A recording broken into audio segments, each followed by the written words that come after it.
Content creation ഒരു എളുപ്പമുള്ള പണിയല്ല. അത് വിചാരിച്ച് ആരും ഇതിലോട്ട് ഇറങ്ങണ്ട. എന്നോട് ഈ അടുത്തൊരാൾ ചോദിച്ചു, ബ്രോ എന്താ ചെയ്യുന്നതെന്ന്. അപ്പോൾ ഞാൻ പറഞ്ഞു, ഞാൻ വർക്കിംഗ് ആണ്, അതിൻ്റെ കൂടെ ഈ ചെറിയ കോണ്ടന്റ് ക്രിയേഷൻ കാര്യങ്ങളൊക്കെ ഉണ്ട്. ഓ, reels ഓളിയാണല്ലേ?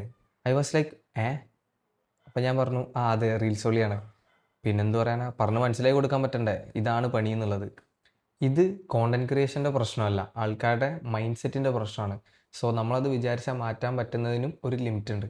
So let them say what ever they want. പിന്നെ വേറൊരു പ്രശ്നം, കോണ്ടന്റ് ക്രിയേഷൻ ഒരു എളുപ്പമുള്ള പണിയല്ല. അത് വിചാരിച്ച് ആരും ഇതിലോട്ട് ഇറങ്ങണ്ട. നല്ല കഷ്ടപ്പാടുണ്ട്. ഈ വീഡിയോ ഡെയിലി എടുത്തുകൊണ്ട് നിൽക്കണം, അല്ലെങ്കിൽ കണ്ടിന്യൂസ് ആയിട്ട് എടുത്തുകൊണ്ട് നിൽക്കണമെങ്കിൽ നല്ല കഷ്ടപ്പാടുണ്ട്. അതിലും കഷ്ടപ്പാടാണ് അത് എഡിറ്റ് ചെയ്യുക എന്ന് പറഞ്ഞു കഴിഞ്ഞാൽ. എന്നിട്ടോ ഈ എഡിറ്റും ഷൂട്ടും ഒക്കെ കഴിഞ്ഞ് അത് പോസ്റ്റ് ചെയ്യുമ്പോൾ വ്യൂസും ഉണ്ടാവില്ല. അത് വിചാരിച്ച് ഇത് നിർത്തി പോകാനും പറ്റില്ല. അങ്ങനെയാണെങ്കിൽ ആദ്യമേ ഇതിലോട്ട് ആരും ഇറങ്ങരുത്. ഇതൊക്കെ റെഡി ആണെങ്കിൽ മാത്രം ഈ ഒരു ജേണി ചൂസ് ചെയ്യുക. അടുത്ത പ്രശ്നം എന്താണെന്ന് വെച്ച് കഴിഞ്ഞാൽ, കോണ്ടന്റ് ക്രിയേഷൻ സ്റ്റാർട്ട് ചെയ്താൽ നിങ്ങൾക്ക് നിങ്ങളെ നാട്ടിലോട്ട് ഇറങ്ങാൻ പറ്റില്ല. ആൾക്കാർ തിരിച്ചറിയുന്നുള്ളതുകൊണ്ടല്ല കേട്ടോ. ഊക്ക് എങ്ങോട്ട് തിരിഞ്ഞാലും ഊക്കായിരിക്കും. നമുക്ക് ജസ്റ്റ് നേരിട്ട് കണ്ടുപരിച്ചുള്ള ആൾക്കാരെ ഉണ്ടാവുള്ളൂ, ഓര് വരെ വന്ന് നോക്കും. എന്നാൽ നമ്മളെന്തെങ്കിലും തിരിച്ചു പറയാൻ പറ്റുമോ? ഇല്ല. It's all part of the process എന്ന് പറഞ്ഞ് മുന്നോട്ട് പോവുക.